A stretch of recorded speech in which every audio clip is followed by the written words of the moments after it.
Hi, Deb, if you're there. I was just checking in. Yes, I'm here, Mike. Okay. I was just trying to move you to another screen from the live screen. Oh, yeah, don't worry about it. I'm gonna turn my video off. Okay. Okay. And I also checked YouTube, so it's streaming properly. Okay. Yeah. And if anybody comes on, just you can verbally tell them, especially if it's an authority member. Okay. And Mike, this is actually going live. Yeah, yeah. Okay. Remember, John Faust is will be sitting in at 6 o'clock for Jeff. Mhm. Okay. Okay. All Sounds right. good.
Hey, can you guys hear me?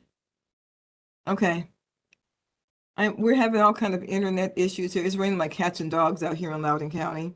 And so if I kind of go out or something, just letting you know why, okay? It is really coming down out there. I'm just curious, it says we're in recess until 6 p.m. Did we start earlier? Am I confused?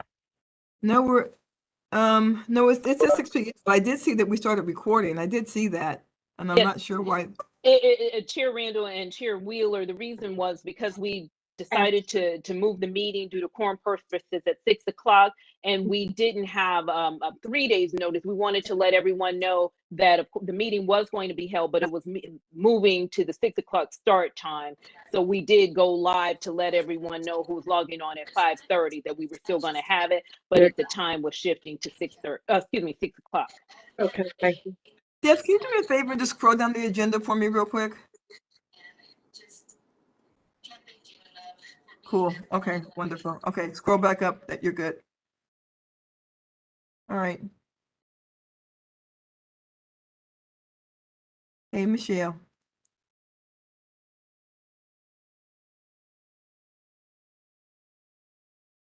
Okay, I see Chair Wheeler, I see Michelle Davis Younger. I don't see Member Crystal yet. Oh, no, Member Crystal, I do see Member Crystal's on. I don't see Mr. Chair, McKay yet, Chairman McKay yet. Madam This is Chair- Supervisor sorry. Fast. I'm here for. Oh, Chairman McKay. I see Mr. Faust. How are you, sir? Just awesome. How you doing? I'm good. Are you actually here for Chairman McKay, sir? I am, yes. Oh, wonderful. Wonderful. I've been trying to contact you for a while. It's good to see your face. You've been trying to contact me? I have. I got to talk to you about Ravana. Oh, yeah, I'd love to talk to you about it. I have, absolutely. Okay, and if we have 5 members here, because Supervisor Faust is here for Mr. McKay, I'm going to call the meeting of the Governance Personnel Committee of the Northern Virginia Transportation Authority to order. And I do believe we're already recording. Is that correct? Yes, Chair Randall. Wonderful, wonderful. The call is to order. I'm going to make a motion that we pass a resolution to conduct this meeting of the Governance and Personnel Committee in an electronic fashion pursuant to the governor's order because we are still currently in the COVID pandemic and under the emergency use authorization. Is there a second to that? Second? Okay, segment made and seconded by Mr. Faust. Discussion on that motion. Wonderful. Does anyone disagree with that motion? Fantastic. That motion will pass 5-0. Let's go to the next item on the agenda, please, which means let's go back to the agenda, please. I think the next item on the agenda is to approve the meeting of the last meeting, which would be the May 31st Governance Personnel Committee meeting. Did everyone look over those meeting notes? Does anyone have anything to add or take away from those meeting notes? Obviously, Madam Chair, I will be abstaining. yeah, Mr. Faust wasn't there, so he'll be abstaining. Otherwise, can I have I'll make a motion to. Do you need a motion for approval, Madam Chair? Yes, please. I'll second that. Wonderful. Motion for approval by Ms. Crystal, seconded by Ms. Wheeler. In discussion on the motion? All in favor, please say aye. Oh, Aye. Aye. and we have one abstention. Mr. Faust, that motion will pass 4-0-1 with one abstention for Mr. Faust. Back to the agenda, please. And we will go on and do the Discussion information item, which is discussion information item right now is the position description of the compensation consulting update. I'm pretty sure I saw Mr. Lungi on. Mr. Lungi, please. Thank you, Chair Randall. The staff report, the first part of the staff report basically goes over what we discussed at last month's meeting. So if Deb, if you could move to the second page, 3, current activity, and I'll just jump straight to that to save time. To kind of recap, we looked last month that, we had various options to get compensation information. It really boiled down with the GPC discussion to continue to work with the Commonwealth's Department of Human Resource Management. We did that. Unfortunately, while the staff there was very, very helpful and very informative, the data that they have does not fit the position description for our executive director. They reported that basically they didn't buy that information from Mercer because those positions at the state level the compensation is set by legislation or it's set by the independent authority, such as NVTA. So they just didn't have it. Likewise, the committee asked that I ask the agency if they could do a position evaluation. And they reported that they didn't think that they could do it because for the same reason as the compensation study, they don't work in that league or they don't work in that area. And again, for that same reason, they did not have a contract that we could ride. What I did do, based on the committee discussions, was kind of have a backup plan, which was to look at the private sector and going out and obtaining a consulting service. We did get a price point for what would be a review of the position description that would involve consultation with authority members, as well as comparables, in the industry, and in addition to that, a compensation study. I think the committee was heading in the direction of, why do a compensation study without also making sure that the position description is up to date and valid. The cost for that, I had conversations that had to be somewhat, constrained because I didn't want to spoil an RFP going out. But I was able to get some very good feedback. The most important feedback is that study could be done for probably around $20,000. I would recommend if the authority were to go that route, that we set it at $20,000, and then there are some things that we could do. That I could come back to the committee and say, if you want this, don't want that, it may change the price a little bit. What was really interesting, though, to be honest with you, was the reaction from the private sector firms that I was talking to. They said, usually we don't get this request until the position's vacant. They were actually very complimentary to the committee for kind of putting the horse where it belongs. Do this, so that if you have a vacancy, you're already set. That then, I asked what I thought was the next logical question was, if you were to be doing an executive recruitment for this position, what would that cost? And the reply was $55,000 to $72,600. That was the range. The recruitment, to do a recruitment. Or a full-blown recruitment. That would be where, you've all experienced those. That would be where they would give you 20 candidates and work down from there and do the negotiation. Interestingly enough, you typically have to pay whatever that agreed upon fee is, regardless of whether or not the recruitment furnishes your candidate. Okay. So anyway, I thought that was interesting. If the committee, you have options, we can do the traditional salary survey as we have done in the past, or I would $20,000 is right at the level of a small purchase procurement. The problem with that, though, is you take the lowest bidder. And I suspect this is something that the committee would like to weigh the options. So I would recommend doing an actual RFP, a request for proposal, in which case you can take a best value approach to it rather than just a lowest bidder. Interesting, interesting. So Mr. Lungi, is $20,000 seems like a reasonable price to you? For this type of contract, actually, yes. I mean, Okay. it is expensive. But Okay. these are the type of contracts that do take resources from the firm doing it. And there's often not a repeat business. You know, it's not, I mean, there's just kind of a baseline cost they have that you're up against. So you're hitting in that baseline cost as well as the additive features to it. Okay, all right. So committee members, any thoughts? Ms. Crystal, I'll go to you first because this was when we had the discussion. Actually, Ms. Crystal, you're the only person who was here when we had this discussion, so I'll go Wow, to you how much first. has changed. Yeah.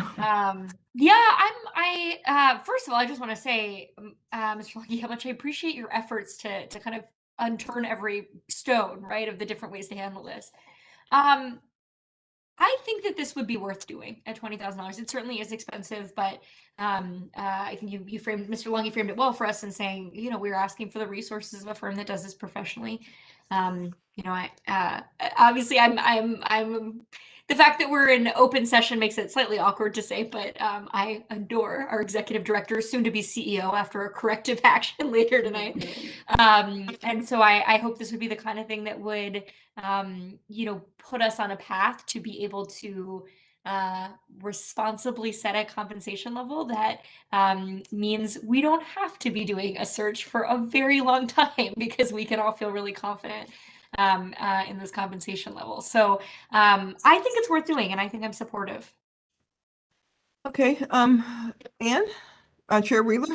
That's right. No, I agree in that, you know, this started because that's the name of her. It wasn't an executive director. She's really a CEO, and that's sort of what started all this. And then I think we had some discussions that the job description wasn't really, you know, that the NVTA has grown immensely since all of this took place. And so I think a review of the job, which I'm sure is much larger now than it was when she first came on board, is warranted. I have been on a board where we did this kind of cost comparison, and $20,000 doesn't sound out of whack to me in terms of a cost of going out and getting that information and doing a full-blown study and analysis. But yeah, from in the private. I Okay, would support doing that. Mayor Younger? Okay, Mr. Fausch, have anything you'd like to say? You're on mute, sir. $20,000 does seem high to me, but if you're doing an RFP, you'll be getting each responder will submit a price. Is that correct, Mike? Right. So yeah, I mean, it sounds like something that's truly needed, and so I can support it. Okay, I think it's interesting and telling that the Commonwealth Department of Human Resource Management didn't have any positions that they could compare this against. It tells you how unique the job is and how valuable Ms. Bachman is, to be quite honest. So I think that's really interesting.